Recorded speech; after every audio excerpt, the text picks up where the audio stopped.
Every promise in the book is mine.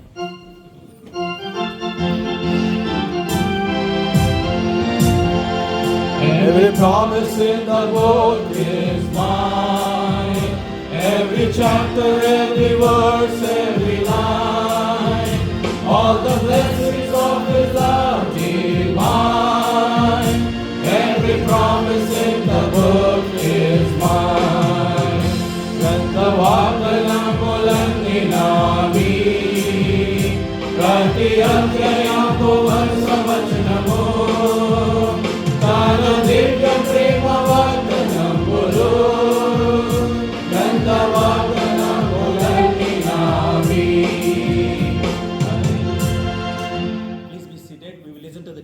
message before we go into participate the last table in worldly manner.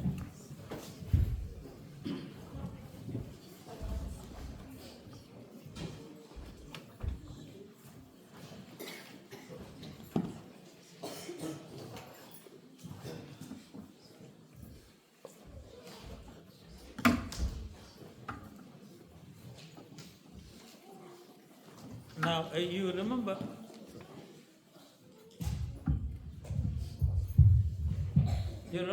that Israelites were slaves in Egypt. God sent Moses and they were coming out. They had 10 plagues. There is a difference. They had 10 plagues. There's a difference between the first 9 and the last. Turn with me to Exodus chapter 11. Exodus chapter 11, I'm reading verse 23. 22 and 23, 2 verses I'm reading. Exodus 10, chapter 10, sorry. Exodus chapter 10, verses 22 and 23. And Moses stretched forth his hand towards the heaven. There was thick darkness in all the land of Egypt for 3 days. Egypt had thick darkness. What happened to Israelites? Look at verse 23. They saw not one another, neither rose any from his place for 3 days. But all the children of Israel had light in their dwellings. So the 9 plagues got differentiated between Israel and Egyptians. But 10th plague for all of them. You must understand. Why was the 10th plague for our Israelite also? God said, if you don't do it, your firstborn also will die. You know what he told Moses? Come to Exodus chapter 12. So he says, you slaughter a lamb, blameless lamb, paint that blood on the doorstep. I will pass through the land. Chapter 12, verse 12. I will pass through the land of Egypt. This includes both Egyptians and the Israelites. And smite all the firstborn in the land of Egypt. This is the Egyptians. In the land of Egypt. Everybody lives there. Both man, beast, all the gods of Egypt will execute judgment. I am the Lord. And the blood shall be to you a token upon the houses where you are. When I see the blood, I will pass over you, and the plague shall not be upon you, and to destroy you when I smite the land of Egypt. Not only Israelites put the land, did that, even some Gentiles did it and got over. If you read the Exodus, you're going to see names of Gentiles who also came along with the Israelites. They also put the blood. So the third plague, or whatever it is we call it, is for the entire humanity. That is called Passover. So the moment you see the Old Testament saying, you need to understand what refers to specific Israel, what refers to humanity. Now, Jesus, when he celebrated the last Passover, what did he do? He took it and he said, this is my body that is broken for you, and this is the blood that is shed for you. Now turn with me to 1 Corinthians chapter 11, where we normally talk about this. 1 Corinthians chapter 11. There is one condition that is given there. We all read it again and again. Verse 24. When he had given thanks, he broke it and said, take it, this is my body which is broken for you. This in due remembrance of me. After the same manner also he took the cup. He had eaten, saying, this cup is the New Testament in my blood. This do you as often you drink it in remembrance of me. So he has done that. Then he says, verse 27, whosoever shall eat this bread and drink this cup of the Lord unworthily shall be guilty of the body and blood of the Lord. He starts with that. There's a guilt coming. Don't take part in this unworthily. Verse 28, let a man examine himself. So let him eat of that bread, drink of that cup. For he that eats and drinks unworthily eats and drinks judgment to himself, not discerning the Lord's body. So we need to examine ourselves before we come. and then take part in this. Now look at what all he says. For this cause, now I want you to understand this.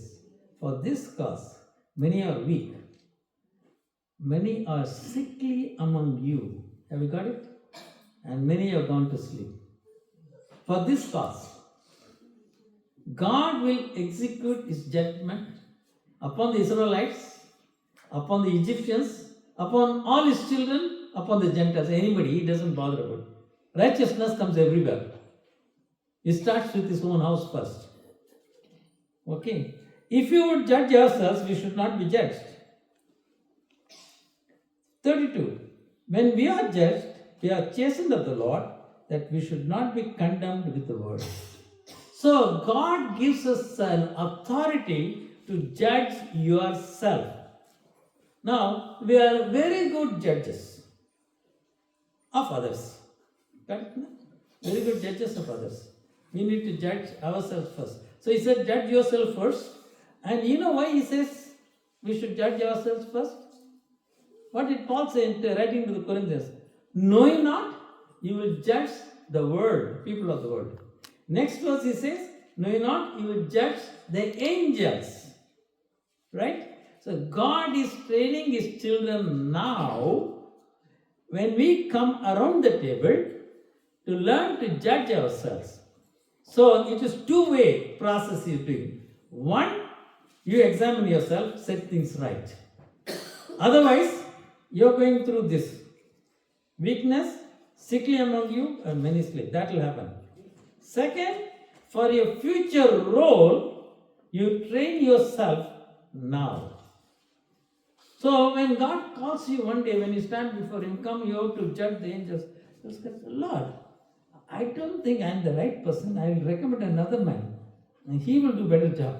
Then God will ask you, what were you doing on Sundays when you go to church? What were you doing on your special meetings? You are sitting there listening. Maybe you are taking notes also. So God will ask you also questions. So he will give enough time to do. So let us do this. So that is why we should spend some time as we come around the table to examine ourselves and take part in this table. Right? And keep these things very clear. God says, I am a righteous God. If you take unworthily, I will bring my judgment upon you. So shall we spend for a moment examining ourselves, and then we can join in this table.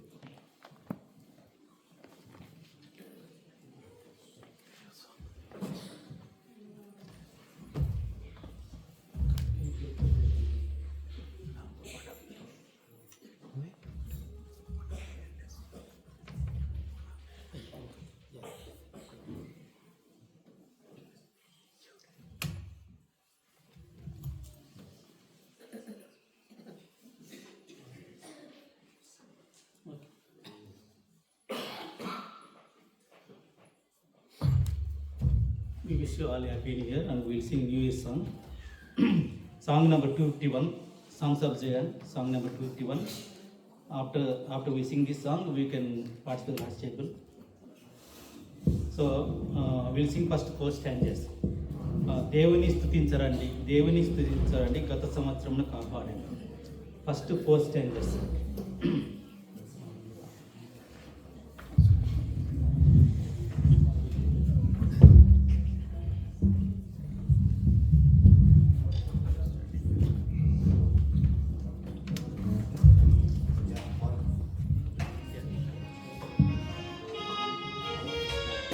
Can you stand up and sing this song?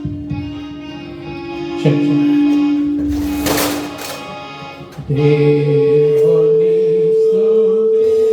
స్తుతించాలి, గత సంవత్సరమున కాపాడెను. దేవుని స్తుతించాలి, గత సంవత్సరమున కాపాడెను. కీడు మనలను చేరగను, కీడు మనలను చేరగను, కోటి కీడులను కాపాడినది మా దేవుని స్తుతించారండి, గత సంవత్సరము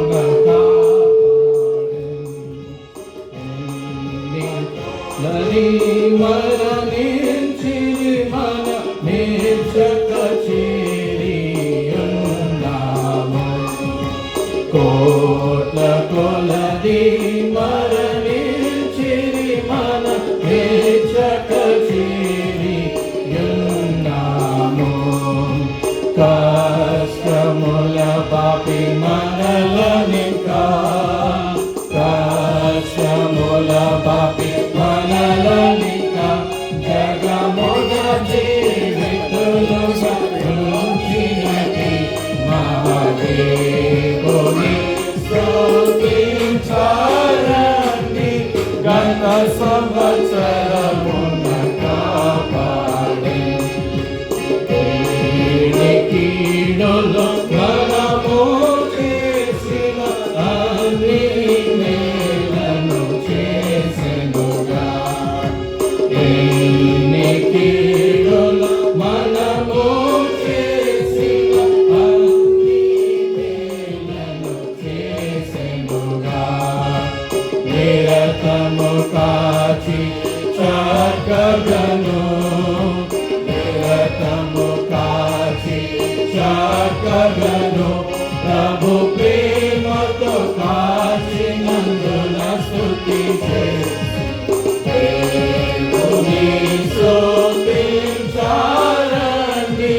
గత సంవత్సరమున కాపాడి దేవునుగా పాడి హర్షముతో లెక్కలేని మేలులకై ఏకముగా పాడి హర్షముతో లెక్కలేని మేలులకై ఆత్మదేహములను బలిగా, ఆత్మదేహములను బలిగా నిపుడే సుకల్పించేదమేకముగా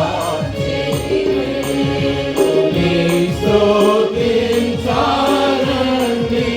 గత సంవత్సరమున కాపాడి వత్సరారంభమున నిన్ను మే మొక్కటిగా నారాధింపా.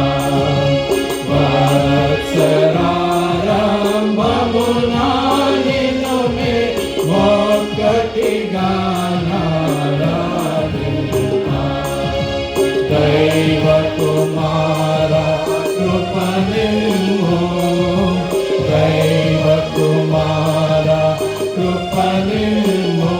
మా జీవిత కాలమంతయు పాడి మా దేవుని స్తుతించారండి. గత సంవత్సరమున కాపాడి దేవుని స్తుతించారండి. గత సంవత్సరమున కాపాడి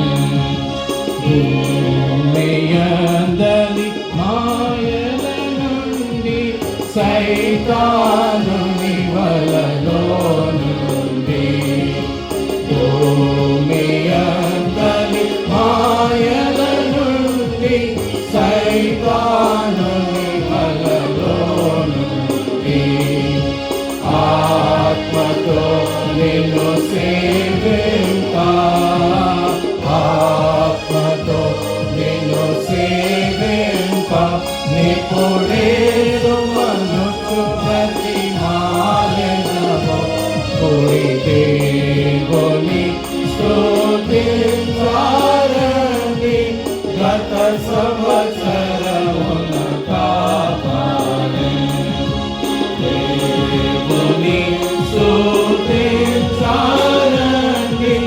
గత సంవత్సరమున కాపాడి కీడు మనలను చేరకయు, కీడు మనలను చేరకయు, కోటి కీడుల నుండి కాపాడినట్టి మా దేవుని